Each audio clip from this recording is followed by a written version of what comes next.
All right, I think we're live. I'm getting ready to head out pretty quick here, so this will very likely be a really quick one. But I've been talking to a lot of people lately, a lot of people in the group, and a lot of people are still struggling with their song where they get to a point where they start hating their song. So what do? They stop working on the song and they start another song. And guess what happens? They work all the way up till they stop having fun. They start hating the song, and they start another one. So what's the lesson to be learned? Well, the lesson to be learned is if you continue to not finish your songs, then you are practicing the habit of not finishing your songs. All right? So that's just another habit that you're forming, and you really need to break this.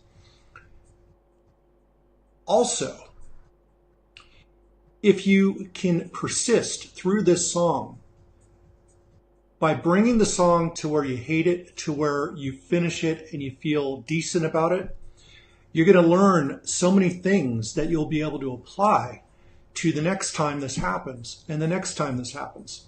So every time you push your way through, the better you're going to continue to get at finishing songs. And that is really the goal. So here's a couple things. I mean, basically, look, you started the song, you finish it. Just kind of repeat that in your head when you're producing. I started it, I'll finish it.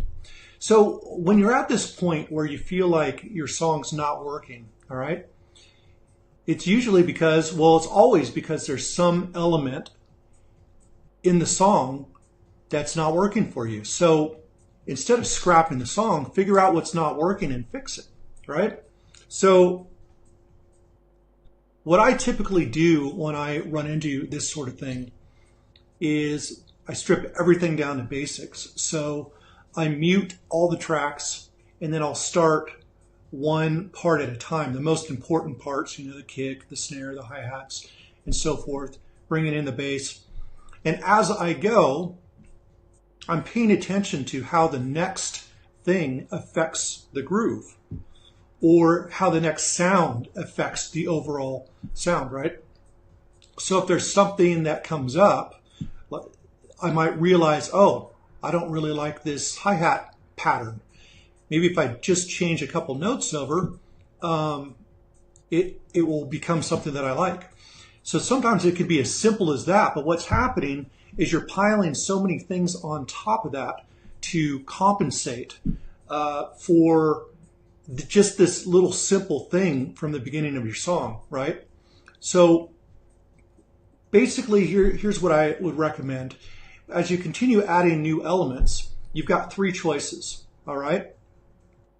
Obviously, if you like it, keep it.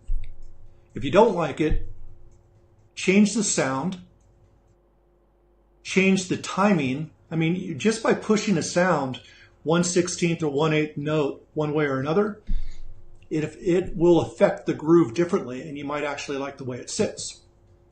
And if neither of those work, ditch it. Replace it with something else, or just get rid of it completely and don't replace it. That might be a thing that's killing the vibe of your song. So that is my recommendation, my tip for today. I hope you guys have a great rest of your night, and I am out of here. Peace.